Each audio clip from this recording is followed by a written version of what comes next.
VRK diet మొదలుపెట్టే ముందు ఖచ్చితంగా అన్ని టెస్టులు చేయించుకోవాలని మొదటి నుంచి చెప్తాం. నేను డైట్ మొదలుపెట్టిన రోజు కృష్ణానది ఒడ్డున 7 సంవత్సరాల క్రితం చెప్పిన రోజు నుంచి ఈ రోజు వరకు కూడా 7 సంవత్సరాల క్రితం బిగిన్ చేసిన వాట్సాప్ గ్రూపులో జాయిన్ కావాలన్నా కూడా ఆ నిబంధన ఖచ్చితంగా పెట్టేవాళ్ళం. అన్ని టెస్టులు చేయించాలి అనండి. ఇప్పుడు రామకృష్ణ హెల్త్ లైన్ కూడా మేము ఫస్ట్ టైం వచ్చినప్పుడు అన్ని టెస్టులు చేయిస్తాం. ఎందుకు అన్ని టెస్టులు? ఇప్పుడు ఒక వ్యక్తికి అనుమానం రావచ్చు, సార్ నాకుంది డయాబెటీస్ సార్, అదేదో నేను ఆఫీస్లో కూర్చుంటే లేదో క్యాజువల్గా పొడి చూస్తే 230 ఉంది, అనుమానం చూస్తే హెచ్బిఎస్ ఒకటి సరిపోద్ది కదా సార్ నాకు అని హెచ్బిఎస్ ఒకటి చేయించాను, చాలదా సార్ డైట్ ఇవ్వండి సార్ అంటాడు. అలా మా దగ్గర కుదరదు. నిజానికి అలా చేయాలనుకుంటాం కూడా సరికాదు. ఏం జరుగుతుందంటే మనం గ్లూకోజ్ మెటబాలజీ నుంచి ఫ్యాట్ మెటబాలజీకి టోటల్గా షిఫ్ట్ చేస్తాం. మీరు ఇవాళ షుగర్ కని మీరు వచ్చారు, షుగర్ ఉంది కూడా మీకు ఇండిపెండెంట్గా మీకు తెలియదు, అద్దంలో మొహం చూసుకుంటేనో లేదా చేయగిలుకుంటేనో తెలియదు. ఒక బ్లడ్ తీసి పరీక్ష చేసి మీ హెచ్బిఏవన్సీ ఇంత ఉంది అని చెప్పినప్పుడే మీకు ఇంత షుగర్ ఉందని తెలుస్తుంది. అలానే మీరు అనేక రకాల డిసీజెస్ ఉంటాయి అనుకోండి, డిసీజెస్ కాకపోతే చిన్న సమస్యలు, ఉదాహరణకి ఫ్యాటీ లివర్ ఉంటుంది, మీకు తెలుసా? గ్రేడ్ 3 ఫ్యాటీ లివర్ ఇప్పుడు మీకు ఉందనుకోండి, గ్రేడ్ 3 ఫ్యాటీ లివర్ ఉందన్నట్టు మీకు తెలియదు కదా. అలానే కిడ్నీలో రాళ్ళు ఉంటాయి, పెద్ద రాళ్ళు అయితే నొప్పొట్టచ్చు కానీ చిన్న స్థాయిలో ఉండే మీకు నొప్పొట్టవు. అలానే మీకు ప్రొస్టేట్లో ఇష్యూ ఉండొచ్చు, స్ప్లీన్ ఎన్లార్జ్మెంట్ ఉండొచ్చు, ఆడవాళ్ళు అయితే అలానే ఫైబ్రాయిడ్స్ కానీ సిస్టులు కానీ ఇవన్నీ కూడా మీకు పెయిన్ కలిగించవు, ఎటువంటి రోగ నష్టాలని అంటే సిమ్టమ్స్ అనేది మీకు తెలియదు. అలానే B12 ఎక్కువ ఉండొచ్చు, తక్కువ ఉండొచ్చు. ఫర్ ఎగ్జాంపుల్ మీరు అంతకుముందు ఏదో B12 సప్లిమెంట్లు మీ ఇష్టం వచ్చినట్టు కనుక కొడితే అది 2000 దాటో 3000 దాటో ఉండొచ్చు. లేదా మీకు ఎక్కడో చిన్న దురద ఉంటుంది, ఆ సమస్య, ఆ దురద ఉన్నప్పుడు మీరు చెక్ చేయించుకుంటే ఏఎన్ఏ ప్రొఫైల్ పాజిటివ్ అయి ఉండొచ్చు, లేదా ఐజీ అంటే మీకు ఇమ్యూనోగ్లోబులిన్ ఇష్యూస్లో వచ్చే ఆటోఇమ్యూన్ డిసీజ్ వచ్చి ఉండొచ్చు. ఇవేమీ మీకు తెలియదు. సో ఒక డైట్ మొదలుపెట్టినాక ఏం జరుగుతుంది? ఉదాహరణకి మీకు యూరిక్ యాసిడ్ ఉదాహరణ చెప్తాను. మీకు ఒక యూరిక్ యాసిడ్ డైట్ మొదలు పెట్టకముందు మీకు 25 ఉందనుకోండి. ఉదాహరణకి మీరు డైట్ చేసేటప్పుడు ఆ టెస్ట్ చేయించుకోలేదు, రేపు మీరు డైట్ చేసిన ఒక నెల తర్వాత రిపోర్ట్ చేసినప్పుడు అది 15 కనిపించింది అనుకోండి. అంతకుముందుది మీకు తెలియదు కాబట్టి మీరేమంటారంటే మాది 15కి పెరిగింది వీఆర్కే డైట్ చేస్తే అంటారు. ఆ మాట అనిపించుకోవాల్సిన అవసరం నా డైట్కి లేదు, మీకు లేదు, ప్రపంచంలో ఎవరికి లేదు. సో ఏదైనా సరే ఇప్పుడు మన డైట్ అంటే కొంచెం విమర్శించడానికి రెడీగా ముందు ఉంటారు కాబట్టి ముందు రిపోర్ట్లు ఉన్నాయనుకోండి, కంపేరిటివ్లోనే ఎవరైనా మాట్లాడగలరు. ఒక అబ్సల్యూట్ టర్మ్ అనేది ఏమి ఉండదు. ఇంతకుముందు దాంతో కంపేర్ చేస్తే పెరిగిందా తగ్గిందా పాయింట్. మీరు ఈ డైట్లో కనుక రిపోర్ట్స్ అన్నీ అవసరం ఎందుకు వస్తుందంటే, మీరు ఈ డైట్లో ఒకవేళ తప్పు కనుక చేసి ఉంటే ఒక నెల తర్వాత రివ్యూ చేసి మొదట చేసిన రిపోర్టులతో రెండో రిపోర్టులని కంపేర్ చేసుకున్నప్పుడు మీరు మాకు తెలిసిపోతుంది మీరు ఎక్కడ తప్పు చేశారంటే కూడా తెలిసిపోతుంది. అడ్మిన్స్ అయినా చెప్తారు, రామకృష్ణ హెల్త్ లైన్ మేమైనా సరే ఖచ్చితంగా చెప్తాం. ఇప్పుడు ప్రతిదానికి టెస్ట్ చేయడం వల్ల ఏం జరుగుతుందంటే, ఉదాహరణకి ఓ పర్సన్ వస్తాడు, నేను బ్రహ్మాండంగా చేశానంటాడు, నేను ఏ తప్పు చేయలేదు అంటాడు మా ఎదురుగుండా కూర్చొని రివ్యూలో. కానీ ఏంటి సార్ నా షుగర్ తగ్గలేదు, ఏంటి సార్ నేను ఇంకా వెయిట్ కూడా స్ట్రక్ అయిపోయాను, నేను చేసినంత బ్రహ్మాండంగా అసలు మీరు కూడా చేయరు సార్ అంటాడు. సరే వింటాం అలా ఎప్పుడు ప్రొఫైల్ తిరిగేస్తాం, ట్రైగ్లిజరైడ్స్ పెరిగి ఉంటుంది, దట్ ఇస్ క్లియర్ ఇండికేషన్ అతను రాంగ్ చేశాడని. అప్పుడు నిలదీసి ఏంట్రా అంటే ఏముందండి ఒక్క కాఫీనే కదండి, ఆఫీసులో పర్లేదు తాగమని చెప్పారండి అంటాడు. ఇలా క్రాస్ చేయటం కూడా పనికి వస్తుంది. రిపోర్ట్స్లో చేయించమన్నాం కదా, మామూలుగా మీకు ఒక అనుమానం రావచ్చు. ఒక నార్మల్ పర్సన్ ఎవరైనా సరే రెగ్యులర్గా వాళ్ళు టెస్ట్ చేసుకోవడానికి అంత ముందుకు రారు. ఇప్పుడు మన సమాజంలో అటువంటి అవగాహన లేదు. విదేశాల్లో ఇన్సూరెన్స్ ప్రతి వ్యక్తికి కంపల్సరీ కాబట్టి వాళ్ళు పరీక్షలు మొత్తం ఖచ్చితంగా ప్రతి సంవత్సరం పుట్టిన పిల్లడి దగ్గర నుంచి చచ్చిపోయి ముసలాడి వరకు కూడా చేయిస్తారు. మన దేశంలో ఇన్సూరెన్స్ వ్యవస్థ అంతగా వెళ్ళుకోకపోవడం కారణంగా మన దగ్గర ఏం జరుగుతుందంటే, ఎప్పుడో ఏదో రోగం వచ్చినప్పుడు వీడికి ఏదో మాయరోగం వచ్చి హాస్పిటల్లో పడేస్తే ఆ రోజు టెస్టులు చేయించడం మినహా మనకు పర్సనల్గా వెళ్ళి మనంతటా మనమే సొంతంగా ల్యాబ్కి వెళ్ళి చెక్ చేసుకునే వ్యవస్థ లేదు. దానికి తోడు ఏం జరుగుతుందంటే ఇంకొక ఇబ్బంది కూడా ఉంది. ఈ ల్యాబుల ప్రైసులు కూడా అందుబాటులో లేని విధంగా చాలా హై ఉంటుంది. చాలా హై ఉంటుంది. ఏంటంటే చేయించుకోవాలన్నా కూడా ఇండివిజువల్గా భయపడుతున్నారు. ఇప్పుడు ఒక ల్యాబ్ తీసుకుంటే 80% డిస్కౌంట్, ఒక 10,000 కనుక ఒక ఛార్జీ బిల్లు ఒక సెట్ ఆఫ్ కంటే పక్క నుండి ఇంకో అదే క్వాలిఫికేషన్ ల్యాబ్ 80% డిస్కౌంట్ ఇచ్చి 20%కే చేస్తాం. ఇలాంటివన్నీ జరగడం ఏంటంటే ఈ ఎగ్జార్బెంట్ పైట్లు చూసి భయపడి చేయించుకోవట్లే. కానీ అది సరికాదు. నా సలహా ఏంటంటే మీరు డైట్ చేయండి, చేయించుకోపోండి, ఏదైనా కానివ్వండి. ఒక వయసు దాటిన తర్వాత అంటే ఒక టీనేజ్ వయసు దాటిన తర్వాత ఒక 20-25 దాటిన వాళ్ళు అందరూ కూడా ప్రతి సంవత్సరం ఒకసారి ఒక మాస్టర్ చెకప్ చేయించుకోండి. నా డైట్ ముందు కూడా ఎవరైనా సరే పిఆర్కే డైట్ చేద్దాం అనుకుంటున్నామండి అనేవాళ్ళు, మీరు డయాబెటీస్ కానీ, ఒబెసిటీ కానీ, బీపీ కానీ, థైరాయిడ్ కానీ, గ్యాస్ కానీ ఇలాంటి సమస్యలన్నిటికీ రామకృష్ణ హెల్త్ లైన్లో నన్ను నేరుగా కలవాల్సిన అవసరం లేదు. నేను 7 సంవత్సరాల నుంచి చెప్పుకుంటూ వచ్చిన గ్రూపుల్లో మీరు జాయిన్ అయ్యి 7 సంవత్సరాల నుంచి మేము ఎస్టాబ్లిష్ చేసిన గ్రూపుల్లో మీకు 24 గంటల సర్వీస్ ఇస్తారు. దాంట్లో జాయిన్ అవ్వండి. నా మీటింగ్ వీడియోలు జలవిహార్ కానీ, కాకినాడ కానీ, లేదా చాలా వీడియోస్ ఉన్నాయి. ఇలాంటి వీడియోస్ చూస్తే మీకు డైట్ గురించి తెలుస్తుంది. అలానే ఈ ఇబ్బంది కూడా లేకుండా ఒక కాంప్రహెన్సివ్ డైట్ వీడియో నేను చేశాను. త్వరలో అది విఆర్కే ఎక్స్క్లూజివ్లో రిలీజ్ అవుతుంది. ఇక ఇన్ని చూడాల్సిన అవసరం లేదు. One and only with graphical ప్రజెంటేషన్తో it is are making. So అది ప్రాసెస్లో ఉంది కాబట్టి అది వచ్చిన తర్వాత అసలు ఇక రెండో వీడియో రిఫర్ చేసిన అవసరం లేకుండా చేస్తున్నాం. అది అన్ని భాషల్లో కూడా రిలీజ్ అవుతుంది. సో అది పక్కన పెడితే ఫస్ట్ వీడియో చూసి నా డైట్ చేద్దాం అన్నాళ్ళు వీడియోలు చూడండి. ఫుల్ మీటింగ్ వీడియోలు చూసి పక్కాగా అర్థం చేసుకోండి. హైదరాబాద్కి రాగలిగిన వాళ్ళు మా రామకృష్ణ హెల్త్ లైన్లో పైన 2 వీడియోస్ ప్లే అవుతాయి 5th ఫ్లోర్లో. ఒకటి డయాబెటీస్ సంబంధించి లేదా ఒబెసిటీ సంబంధించిన ఒక complete comprehensive video 3 hours advance science session. రెండోది క్యాన్సర్ మీద. ఇవన్నీ కూడా మీరు ఎవరైనా ఫ్రీగా చూడొచ్చు. కాకపోతే ముందుగా రిసెప్షన్లో మా కింద ఫోన్లు హ్యాండ్ ఓవర్ చేసి వెళ్ళాల్సి వస్తుంది. సో అది ఒక కంప్లీట్ ఐడియా. అలా లేని వాళ్ళు నాది రెగ్యులర్గా విఆర్కే ఎక్స్క్లూజివ్ అని ఇప్పుడు మీరు చూస్తున్న ఈ ఛానల్ కనుక సబ్స్క్రైబ్ చేసుకుని ఇందులో పాత వీడియోలు కనుక చూడగలిగితే ఇందులో పోస్కోలు ఏముండవు. ప్రతిదీ కూడా ఒక విజ్ఞానాన్ని అందించే ఒక అద్భుతమైన వీడియోలు అనేకం ఉన్నాయి. వీటిలో మీరు వీటిని చూస్తే అనేక సబ్జెక్టులు నేర్చుకోవచ్చు. ఒకటి అంటే మనం ఒక డైట్ చేద్దాం అనుకున్నప్పుడు మీరు కంటిన్యూస్గా దాని గురించి పూర్తి అధ్యయనం చేయాలి. ఒక నిరంతర ప్రాసెస్. నేను ఒక వీడియో చూసాను తెలిసింది అనుకోమాకండి. రెగ్యులర్గా వచ్చే అప్డేట్స్ అన్నీ కూడా తీసుకోండి. మీరు గ్రూప్స్లో కనుక జాయిన్ అయితే మీకు రెగ్యులర్ అప్డేట్స్ వస్తాయి.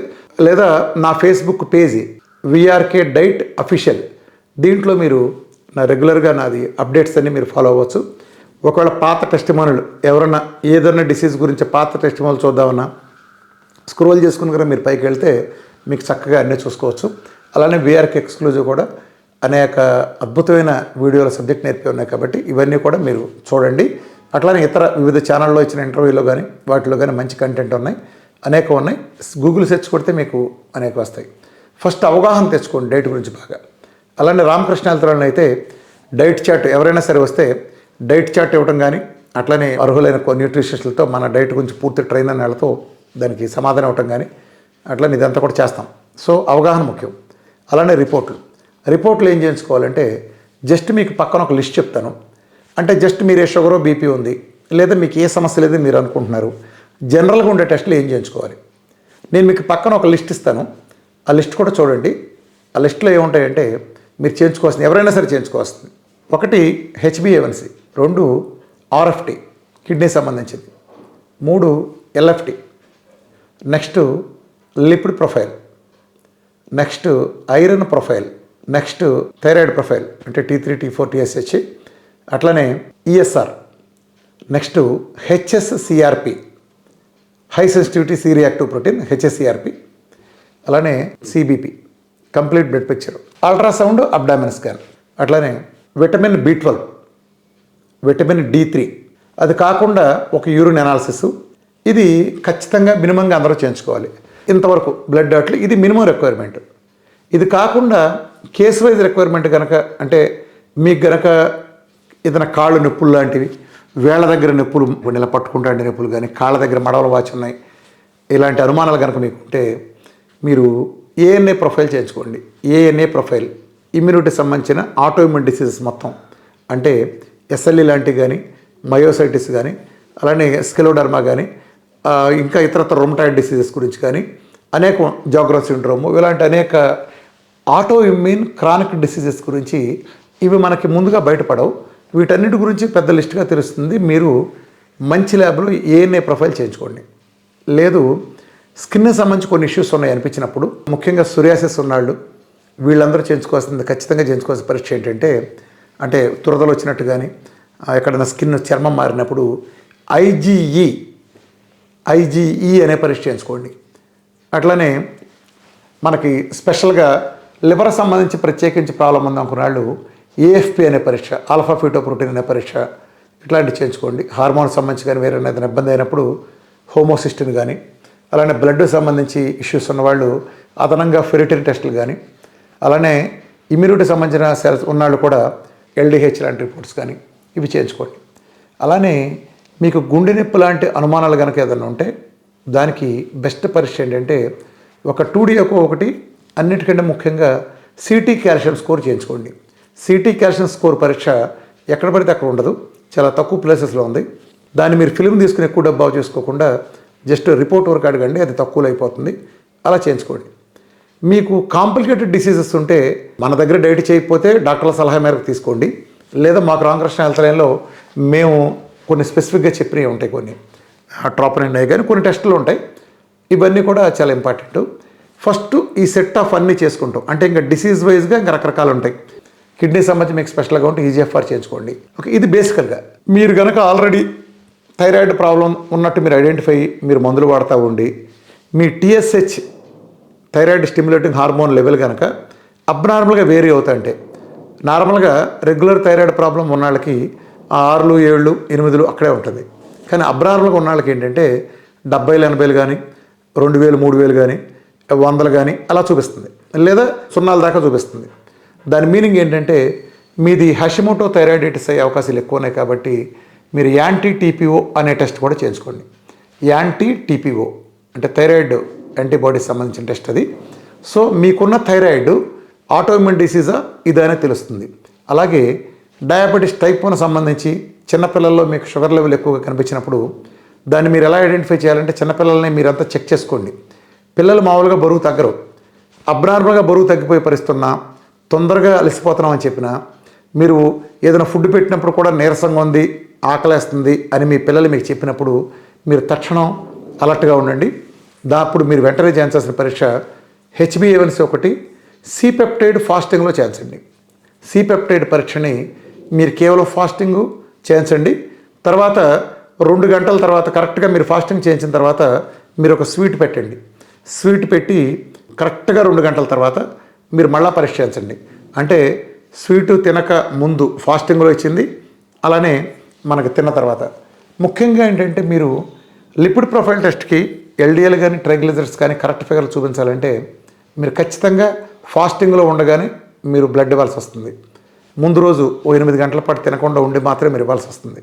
అట్లనే ఆల్రెడీ టైప్ 1 ఉండి ఇన్సులిన్ వాడుతూ వస్తున్న వాళ్ళు మీరు టెస్ట్ చేయాలంటే మీరు C-పెప్టైడ్ టెస్ట్ ఫాస్టింగ్ చేయదలిసినప్పుడు ఒకరోజు ముందుగానే, అంటే డైట్ మొదలుపెట్టక ముందే టెస్టుల సంగతి నేను చెప్తున్నాను. ఒకరోజు ముందుగా ఇన్సులిన్ ఇవ్వటం ఆపేసేయండి, ఒకరోజుగా 2 రోజులు కానీ. మరి అప్పుడు షుగర్ ఎక్కువ అవుతుందంటారా? షుగర్ ఎక్కువైన మాత్రం ఏమీ కాదు. అలానే మీరు ఆ రోజున కోడిగుడ్లు కానీ నాన్ వెజిటేరియన్ బాగా పెట్టండి, అన్నం కానీ కార్బోహైడ్రేట్స్ కానీ పెట్టమాకండి. అప్పుడు షుగర్స్ మీకు 90, 100లోనే ఉంటాయి. సో మీరు 2 రోజులు ఆపేసేసి ఇన్సులిన్ అప్పుడు మాత్రమే టెస్ట్ చేయించండి. లేదా ఇన్సులిన్ ప్రభావం మీ దీని మీద మరుసటి రోజు కూడా పడి దాని తాలూకు మీకు రిపోర్ట్ కరెక్ట్గా వచ్చే అవకాశం ఉండదు. సో ఇదొకటి. సో ప్రామాణికమైన ల్యాబ్, స్టాండర్డ్ ల్యాబ్లో చేయించండి. అలానే ఇంకొక బండబూత్ ఏంటంటే ఈ ప్రపంచంలో మీరు ఒక 10 ల్యాబ్లకి వెళ్ళి కనుక ఒకే రోజు చేస్తే ఏ ఒక్క ల్యాబ్ కూడా ఒకే ఫిగర్ చూపించదు. అట్లనే కొన్నిటి మీద ఓవర్ ఎస్టిమేషన్లు పెట్టుకోమాకండి. ఇప్పుడు ఉదాహరణకు ఒక అల్ట్రాసౌండ్ అబ్డామిన్ అని ఒక టెస్ట్ చేయిస్తాం, అది ఒక 800, 1000 రూపాయలు తీసుకునే ఒక టెస్టు. మీరు అందులో చాలా ఇస్తారు వివరాలన్నీ. అందులో ఇచ్చే వివరాలు మీరు ఏ సిటీ స్కాన్తో దాంతో కంపేర్ చేసి ఫ్రస్ట్రేట్ అవ్వమాకండి. అది వేరు, ఇది వేరు. వాళ్ళు ఒక సుమారు ఐడియా మాత్రం ఇవ్వగలరు. డిఫరెంట్ ల్యాబ్లో మీరు చేయించినప్పుడు వేరు రిపోర్ట్లు వస్తాయి. ఉదాహరణకి ఫ్యాటీ లివర్ గురించి కానీ ఇవన్నీ చాలా కన్ఫ్యూజన్, గందరగోళంగా ఉంటాయి. మీరు ల్యాబ్ రిపోర్ట్లు చూసి మీరు సొంత నిర్ణయాలకు రామాకండి. మా దగ్గర చూపించిన లేదా అనుభవజ్ఞ డాక్టర్లు కానీ ఎవరైనా సరే దానికి సంబంధించిన లొసుకులు తెలుసు కాబట్టి వాటిల్లో తేడాలు పట్టించుకోకుండా మీకు అసలైన నిజాన్ని మీకు ఆవిష్కరించి చెప్తారు. ఎందుకంటే తెలిసిపోతుంది కాబట్టి ఎక్స్పీరియన్స్లో. మీరు గబుక్కుని కంగారు పడి అనమాకండి. ఇది చాలా గందరగోళంగా ఉంటాయి. ఒకే ల్యాబ్లో మీరు పొద్దున్న చేయించిన దానికి మధ్యాహ్నం చేయించిన దానికి ఒక ఫ్యాటీ లివర్ తీసుకుంటే ఒకటి 17 చూపిస్తే ఇంకోటి 22 చూపిస్తుంది పొద్దునకి మధ్యాహ్నానికి. అంటే పొద్దునకి మధ్యాహ్నానికి 5 సెంటీమీటర్లు పెరగటం కానీ 5 సెంటీమీటర్లు కానీ తగ్గటం కానీ ఉంటుంది అనుకుంటే అంతకంటే మూర్ఖత్వం ఉండదు. ఆ రిపోర్ట్లు గుడ్డిగా నమ్మకండి. రిపోర్ట్లు ఒక అంచనాన్ని మాత్రమే ఇస్తాయి, గుర్తుపెట్టుకోండి. మీరు రిపోర్ట్ చూడగానే కంగారు పట్ట బిగిన్ చేసి కొంతమంది అంటారు HbA1c చూడగానే సార్ మొన్న 6.1 వచ్చింది సార్, ఈసారి 6.2 వచ్చింది సార్, అమ్మో ఏంటి సార్ నా పరిస్థితి భయంకరంగా పెరిగిందని. అలాంటివి ఏమి ఉండవు. అది ఒక సుమారు అంచనాగానే వస్తుంది, ఎగ్జాక్ట్గా ఏదీ రాదు. కాబట్టి పెద్ద తేడా ఉన్నప్పుడు మాత్రమే మీరు పట్టించుకోండి. అలానే దాంతోపాటు ఇతర పారామీటర్స్ కూడా చెక్ చేసుకున్నాకే మాట్లాడండి అన్ని తేడా ఉన్నాయని. తొందరపడి ఎవరు కూడా గబుక్క రిపోర్ట్లు బేస్ చేసి కామెంట్లు చేయొద్దు. అలాగే ఈ సొంత నిర్ణయాలు తీసుకునే వాళ్ళు ఎక్కడ పప్పులో కాలేస్తారని ఒక్కొక్కసారి ఒక్కొక్క రిపోర్ట్కి ఒక్కొక్క రకమైన రేంజ్ ఉంటుంది, పక్కన ఉండే రేంజ్ తేడా ఉంటుంది. ఉదాహరణకి మీరు సిపెప్టైడ్ అనే పరీక్ష తీసుకుంటే కొన్ని ల్యాబ్స్లో రేంజ్ ఇచ్చే చెప్తున్నాను, అంటే బయోలాజికల్ రిఫరెన్స్ రేంజ్ ఉంటుంది కదా, 1.1 నుంచి 4.4 ఉంటుంది. సపోజ్ 1.1 నుంచి 4.4 ఉన్నప్పుడు అది ఒకటి ఉందనుకోండి, నేను చెప్తాను, అంటే మినిమం కంటే బిలో ఉన్నట్టే. రేపు మీరు రెండోసారి ఇంకొక ల్యాబ్లో టెస్ట్ చేసినప్పుడు అది 0.41 నుంచి 3 వరకు వస్తుంది అనుకోండి. 0.41 నుంచి 3 వరకు ఉంది అనుకోండి దాని రేంజ్. అంటే మీరు సెకండ్ చేసే మిషన్ తాలూకు బయోలాజికల్ రెఫరెన్స్ రేంజ్. ఇప్పుడు మీకు కనుక 0.8 వస్తే మీరు అక్కడ అబ్సల్యూట్ టర్మ్లో కంపేర్ చేసుకోవాలి. అక్కడ మినిమం కంటే తక్కువ ఉంది ఒకటి, 1.1 కంటే ఒకటి తక్కువ, కాబట్టి అక్కడ ప్రాబ్లం ఉన్నట్టు. ఇక్కడ రెఫరెన్స్ రేంజ్ చూసుకుంటే 0.8 అనేది 1 కంటే తక్కువ ఉన్నప్పటికీ దీని రెఫరెన్స్ రేంజ్లో చూసుకుంటే మీకు 0.4 అనేది మినిమం ఉంది, కాబట్టి ఇది క్లియర్ అయినట్టు లెక్క. ఇది ప్రతి రిపోర్ట్లోనూ వర్తిస్తుంది. మీరు అది ఐజీకి చూసినా ఇంకో దానికి చూసినా చివరికి హెచ్బిఎంఎస్లు చూసినా ప్రతి దానికి ఆ మిషన్స్ని బట్టి ఆ రేంజ్ ఫిక్స్ అవుతుంది. కాబట్టి మీరు తొందరపడి గబక్కన కామెంట్లు చేసేసి మీకు మీరు కంగారు పడిపోవడం లాంటివి చేయమాకండి. ఏదైనా ఎక్స్పర్ట్ సలహా తీసుకోండి. ఎప్పుడైనా డైట్ మొదలుపెట్టినప్పుడు మొదటిసారి మీ ఇష్టం వచ్చిన ల్యాబ్లో చేయించుకోమంటాం. మేము ఎనీ ఎన్ఏ ల్యాబ్ రామకృష్ణ హెల్త్ మాకు కానీ మా గ్రూప్స్ ద్వారా కానీ మేము ఎటువంటి ల్యాబ్ని మేము రికమెండ్ చేయం, వ్యక్తిగతంగా మేము రికమెండ్ చేయం. మీకు నచ్చిన ఎనీ ఎన్ఏబిఎల్ ల్యాబ్ అంటే మంచి ప్రమాణాలు ఉన్నాయని ప్రభుత్వం నిర్ధారించిన పెద్ద ల్యాబుల్లో చెక్ చేయించుకోండి. చిన్న ల్యాబుల్లో చెక్ చేయించుకోవడానికి ఏంటంటే తేడా, చిన్నదైనా పెద్దదైనా వీళ్ళకి కొన్ని నామ్స్ పాటించరు. ఉదాహరణకి ల్యాబొరేటరీలో ఎక్విప్మెంట్స్ మొత్తం క్యాలిబ్రేషన్ చేయాలి, అది రెగ్యులర్గా చేయాలి, దానికి చాలా ఎక్స్పెన్సివ్ అవుతుంది. సో రోజుకు ఒక 5,000 అవుతుంది అనుకుంటే ఒక పెద్ద ల్యాబ్లో నెలకు వచ్చేటప్పటికి 1,50,000 అవుతుంది. కాబట్టి అది మిగులుతుందని కక్కుర్తో చేయరు, కాబట్టి అది రిజల్ట్స్ కరెక్ట్గా రావు. ఇలాంటి ఇబ్బందులు ఉంటాయి. వాళ్ళు ఎథికల్గా చేసినప్పటికీ ఇలాంటి కొన్ని పాటించరు. అలానే అనేక ల్యాబుల్లో 100కి 90 ల్యాబుల్లో నేను ఖచ్చితంగా చెప్తున్నాను, నోట్ చేసుకోండి, 100కి 90 ల్యాబుల్లో ఈ పనులు చేసేవాళ్ళంతా అంటే ల్యాబొరేటరీస్ చేయాల్సిన అర్హత కలిగిన ల్యాబ్ టెక్నీషియన్లు ఈ పనులు చేయరు. వైట్ కోట్ వేసుకున్న ఏ సన్నాసైనా చేసేస్తాడు దీన్ని. ఇక్కడ అనుభవం అనేది చాలా ఒక చదువు సంబంధించి క్వాలిఫికేషన్లో వచ్చే ఫలితాలు. ఆడెవడో మన దగ్గరికి వచ్చాడు, 5,000 దొరికాడు, 10,000 దొరికాడు, లేదా చౌకగా దొరికాడు, ఆడికైతే 30,000 ఇవ్వాల్సి వస్తుంది. ఎవడైతే ఏంటి వాళ్ళ మిషన్లో చెప్పటమే కదా. అలానే వాళ్ళకి దొరకపోవటం కూడా క్వాలిఫైడ్ పీపుల్ ఉన్నాళ్ళతో సర్దుకుని చేయటం వలన రిపోర్ట్లు కూడా చాలా తప్పుదో వస్తుంది. అట్లనే మీరు ఏదైనా ఒక పరీక్ష చేయడానికి వెళ్ళినప్పుడు దీని ముందు రిపోర్టు ఉందా అని అడుగుతారు. ఇక్కడ 2 ప్రాబ్లమ్స్ వస్తాయి మనకి, ఒకటి పాజిటివ్ సైడు, 2 నెగిటివ్ సైడు. మీ రిపోర్టు కనుక ముందు ల్యాబ్లో వాళ్ళు మనం కనుక ఇస్తే అదొక చావు, ఇవ్వకపోతే ఇంకో చావు. ఇస్తే ఏం జరుగుతుందంటే అక్కడ ఉండేవాడు టెక్నీషియన్ ఉంటాడు, వాళ్ళంతా క్వాలిఫైడ్, ఆడు మనం ఇచ్చే 1000 రూపాయలకి ఒక అల్ట్రాసౌండ్ చేసేసి బ్రహ్మాండంగా ఇచ్చేంత తీరిక ఓపిక లేక జస్ట్ పాత దాంట్లో ఆ చిన్న ఫిగర్లో మార్చేసి ఇటు మార్చేసి ఇవ్వటం. కొన్ని సందర్భాల్లో యాజ్ ఇట్ ఈజ్ దిగిపోద్ది ప్రింట్, ఏమి తేడా లేదు, ఇలా జరుగుతాయి. అలానే కొంతమంది అన్ని ల్యాబులు కాదు కానీ కొన్ని ల్యాబుల్లో మనం ఒకసారి చేయించుకున్నప్పుడు ఆ డేటా సేవ్ అయి ఉంటుంది. మన పేరు కొట్టినప్పుడు అదే ల్యాబ్ రావటం, చిన్న తాలింపులో ఆవాల సంఖ్య మార్చినట్టు, లేదా ఒక దాంట్లో 36 కరివేపాకులు వేస్తే ఇంకో దాంట్లో 34 కరివేపాకులు వేసినట్టు, ఇలా చిన్న మార్పులు చేసి ఆ రిపోర్ట్లు మన మొహాన్ని కొడుతున్నారు. కంప్లీట్ వేరే ల్యాబ్కి వెళ్తే వేరే రిపోర్ట్లు వస్తున్నాయి. ఒక ల్యాబ్లో స్ప్లీనెక్టమీ చేశారు, అంటే కంప్లీట్ స్ప్లీన్ తీసేశారు, కానీ తర్వాత 5 రిపోర్ట్లు వచ్చినాయి. 5 రిపోర్ట్లో కూడా spleen is normal in size బ్రహ్మాండంగా ఉందని ఇచ్చేశారు రిపోర్ట్లు. పెద్ద రిపోర్ట్లో చూస్తేనేమో స్ప్లీన్ తీసేశారు. ఇదేంట్రా స్ప్లీన్ బాగుంది నార్మల్ ఇన్ సైజు అంతా ఇచ్చారంటే అంటే గుడ్డెద్దు చెవిలో పడినట్టు చేశారు. ఏంటంటే నేను రేడియాలజిస్టులను అడిగితే వాళ్ళు చెప్పింది ఏంటంటే, సార్ అది అంత ఫోకస్ చేయం సార్, దానికి వాళ్ళు కనుక స్ప్లీన్లో మాకు ఇష్యూ ఉందో చూడండి అని చెప్పుంటే మేము చూసుండేవాళ్ళం అని చెప్పారు. నేను చాలా దిగ్భ్రాంతి చెందాను. నిజంగా మనం ఒళ్ళు దగ్గర పెట్టు చేస్తే మనం ఇచ్చిన డబ్బులకి మనం చేసే పని న్యాయం చేసేటట్టు చేస్తే పక్కదో పట్టకుండా ఒక చూసినప్పుడు ఏటానికి ఏం మాయరావు ఒకటి చూసి అంటే స్ప్లీనెక్టమీ చేశారో తెలియకుండా రిపోర్ట్లు ఇచ్చేస్తున్నారా? అంత స్కిన్ మందం అవ్వాలా మనకి? నీకు ఒక 1000 రూపాయలు ఇచ్చిన కస్టమర్ కావచ్చు, అవతల వాడి జీవితం. నువ్వు ఇచ్చిన రిపోర్ట్ బేస్ చేసుకుని డాక్టర్ వైద్యం చేస్తాడు. రేడియాలజిస్టులు కానీ ల్యాబ్ టెక్నీషియన్లు కానీ మీరంతా ఒక విషయాన్ని స్పష్టంగా దృష్టిలో పెట్టుకోవాలి. ఒక వైద్యుడు మన చూసేసి పేషెంట్ వెళ్ళగానే నీకు ఇంత హెచ్పిఎన్స్ ఉందని చెప్పడు. నువ్వు ల్యాబ్లో ఏదైతే రిపోర్ట్ ఇస్తావో అది నిజమని నమ్మి చేస్తాడు. నమ్మి చేసినప్పుడు నీకు నిజంగా ప్రాబ్లం లేకపోతే మొత్తం వ్యవస్థ అంతా కూలిపోతుంది. ఒక టైంలో మ్యామోగ్రాములు కూడా ఇలానే జరిగింది. మనకి క్యాన్సర్లో ఆడవాళ్ళకి రొమ్ము క్యాన్సర్ నిర్ధారించే మ్యామోగ్రామ్ పరీక్షల్లో మెజారిటీ శాతం క్యాన్సర్ అని నిర్ధారించిన వాటిల్లో మెజారిటీ శాతం అది క్యాన్సర్ కాదని డబ్ల్యూహెచ్ఓనే చెప్పింది ఒక టైంలో.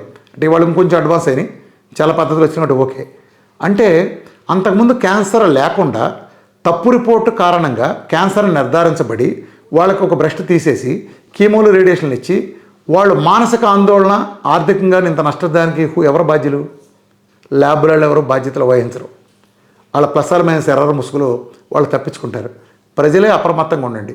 ఒక అబ్నార్మల్ తేడా వచ్చిందని మీకు చూపిస్తే ఖచ్చితంగా మీరు రెండో ల్యాబొరేటరీకి వెళ్ళండి. డాక్టర్ సలహా తీసుకుని ఇంకోటి చేయండి. అట్లానే మీరు ల్యాబ్ రిపోర్ట్లు నెలకి 2 నెలలు కొన్ని రిపోర్ట్స్ అయితే శీఘ్రంగా మారతాయి. అంటే రెగ్యులర్గా కిడ్నీ ప్రాబ్లం ఉన్న వాళ్ళకి, ఈ డయాలసిస్లో ఉన్న వాళ్ళు, ఇలాంటి ఉండే వాళ్ళకి కొన్ని రిపోర్ట్లు తరచుగా చేయాల్సి వస్తుంది. కొన్ని నెలల తరబడి చేయాల్సిన అవసరం లేదు. సో ఇలాంటి పరీక్షలన్నీ మీరు డాక్టర్లు నిర్ధారిస్తే కరెక్ట్గా చెప్తారు.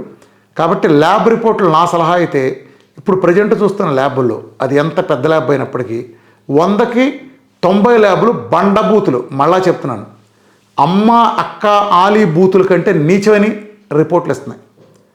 ఎంత పెద్ద ల్యాబ్ మీరు పేరు చెప్పండి, నేను ప్రతి ల్యాబ్కి బట్టలోడి సిలబట్టి రెడీగా ఉన్నాను. మొత్తం A to Z నా దగ్గర సాక్ష్యాలతో సహా ఉన్నాయి. మతి పోతుంది. నిజంగా కూర్చున్నా కనుక రేడియాలజిస్టులు ఎవరో చూస్తే తలకాయ పట్టుకుని రేడియాలజీ ప్రొఫెషన్ వదిలేసి వెళ్ళిపోతారు. అంత చెత్తగా ఉంటున్నాయి రిపోర్ట్లు. కాబట్టి మంచి ల్యాబులు మీరే వెరిఫై చేసుకుని స్టాండర్డ్ ప్రమాణాలు పాటించేది, హాస్పిటల్తో అనుబంధం లేని తీసుకోండి. హాస్పిటల్లో అనుబంధం ఉన్నటితో కూడా ప్రాబ్లం ఏమొస్తుందంటే ల్యాబుల్లో వీళ్ళు కొన్ని ఫిగర్స్ ఎలివేషన్ ఇస్తున్నారు.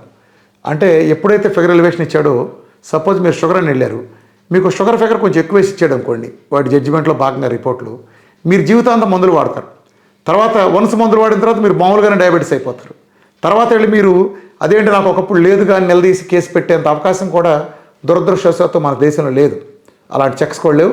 అలా చట్టం ముసుగులో వాళ్ళు దాక్కుంటున్నారు. కాబట్టి ఈ హాస్పిటల్ కస్టమర్ క్రియేషన్లో భాగంగా కొంతమంది అలాంటి అనైతిక పద్ధతులు అనుసరించి మా ల్యాబ్లోనే చేయించమంటాం, మీ ల్యాబ్లో చేస్తే దాని ప్రకారం వేసేవటం, ఇలా అన్నీ కూడా చేస్తున్నారు.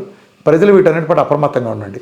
అలానే ల్యాబ్ రిపోర్ట్లు మీరు డైట్కి ముందు చేసినప్పుడు, ఉదాహరణకి మీరు ఒక 10 రిపోర్ట్లు చేశారనుకుందాం. దాంతో ఆ రిపోర్ట్లు చేసినప్పుడు ఏం తెలుస్తుందంటే, మీరు కేవలం షుగర్ అనే అనుకున్నారు, కానీ మీకు ఫ్యాటీ లివర్ ఉందనుకోండి. ఫ్యాటీ లివర్ తగ్గడానికి ఉండే జాగ్రత్తలు తీసుకోవాల్సినవి ఆహారాలు వాసిన మార్పులు అంటే ఇవ్వటం లాంటివి తెలుస్తుంది. అలానే గాల్ బ్లాడర్లో స్టోన్స్ ఉంటే ఏం చేయాలి, మిల్క్ తీసిల్ లాంటివి వాడుకుంటాం. అట్లానే కిడ్నీలో రాళ్ళు ఉంటే పునర్నవ లాంటి సప్లిమెంటేషన్ అదనంగా తీసుకుంటాం ద్వారా ఆర్గాన్ల మీద లోడ్ తగ్గించి డైట్ ద్వారా త్వరగా బయటపడటానికి అవకాశం ఉండటం కోసం సమగ్రమైన రిపోర్ట్లు అవసరం. అదే మీరు ఏమీ లేదని కన్ఫర్మ్ చేసుకున్నారు, అది కూడా మంచిదేగా, మీకు ఏమీ లేదని అర్థమవుతుంది కదా. అలానే సెకండ్ మంత్ వచ్చేటప్పటికి మీరు ఏ రిపోర్ట్లు తీయాలంటే, మీరు ఫస్ట్ మంత్లో 10 రిపోర్ట్లు చేశారు, సెకండ్ మంత్లో ఫస్ట్ దాంట్లో ఏ ప్రాబ్లం ఒక 5 ప్రాబ్లం ఉన్నాయి అనుకోండి, సెకండ్ మంత్లో మీరు 5 చేయించుకొస్తారు. సెకండ్ మంత్ ఎండింగ్కి వచ్చేటప్పటికి 5లో 3 తగ్గిపోయినాయి అనుకోండి, నెక్స్ట్ వచ్చేటప్పుడు థర్డ్ మంత్కి 2 చేస్తారు, చివరికి 1 మిగిలితే 1 చేస్తారు. చివరికి అది కూడా అయిపోయిన తర్వాత మీరు టార్గెట్ అయిపోతుంది కాబట్టి మీరు డైట్ నుంచి బయటకు వచ్చేయచ్చు. అంతేగాని మొదట చేసిన రిపోర్ట్లన్నీ చివరిదాకా చేయాల్సిన అవసరం కూడా లేదు. ఏదైతే అది చేసుకోవాలి. అలాగే కిడ్నీ ఫెయిల్యూర్ అయిన కేసుల్లో మాత్రం వాళ్ళు నిరంతరం క్రియాటిన్ని, అలానే బ్లడ్ని, CBP కానీ ఇదన్నీ కూడా నిరంతరం చెక్ చేసుకుంటూ ఉండాలి. సో ఎందుకు రిపోర్ట్లు లేకుండా మా డైట్ గ్రూపుల్లో కానీ మేము కానీ చూడటం కుదరదు. ఎందుకంటే ఇలాంటివి చాలా చూసాం. ఈ రిపోర్ట్లు కనుక అది కూడా లేటెస్ట్గా ఉండాల్సిందే. లేటెస్ట్గా ఉండకపోతే కూడా అనేక అనర్థాలు మేము ఫేస్ చేయాల్సి వస్తుంది. ఇది ఒక పెద్ద సమస్య. మీరు ఒక 3 నెలల క్రితం రిపోర్ట్ తెస్తారు. 3 నెలల క్రితం రిపోర్ట్ తెచ్చినప్పుడు అందులో ఒక ఫిగర్ ఉంటుంది. డైట్ మొదలెట్టేటప్పుడు ఆ 3 నెలల క్రితం ఫిగర్ బేస్ చేసి మొదలు పెడతారు. తర్వాత కనుక మీకు ఏదైనా లెవెల్ పెరిగి ఉంటే అదేంటి డైట్ మూలన పెరిగిందని మీరు నిందించడం, లేదా మీరు ఒక డాక్టర్ దగ్గరికి వెళ్ళినప్పుడు అతను కనుక సరైన అవగాహన లేకపోయినా, లేదా మన మీద అకారణమైన గుడ్డి ద్వేషం ఉన్నా, అదిగో చూసావా నువ్వు VRK డైట్ చేసావు కాబట్టి పెరిగిందని వాళ్ళని రెచ్చగొట్టడం, ఇలాంటివి చేస్తారు. కాబట్టి మేము కానీ మా గ్రూపుల అడ్మిన్స్ కానీ పొరపాటును కూడా రిపోర్ట్లో రిస్క్ తీసుకోం. మాకు ఏ ల్యాబ్ లేదు, మీ నచ్చిన ల్యాబ్లో NABL ల్యాబ్ ఉన్న ప్రమాణాల ల్యాబ్లో మీరు చేయించుకోండి. మీరు చేసుకో, రిపోర్ట్లు లేకుండా మేము చూడటం అంటూ జరగదు. ఇది మాత్రం గుర్తుపెట్టుకోండి. సో రిపోర్ట్ల విషయంలో మాత్రం మీరంతా ప్రజలంతా అప్రమత్తంగా ఉండి విజ్ఞానం తెలుసుకుని చేయండి.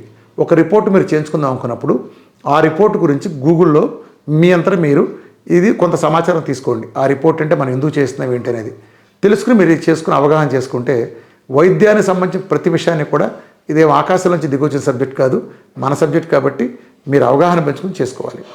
Thank you very much.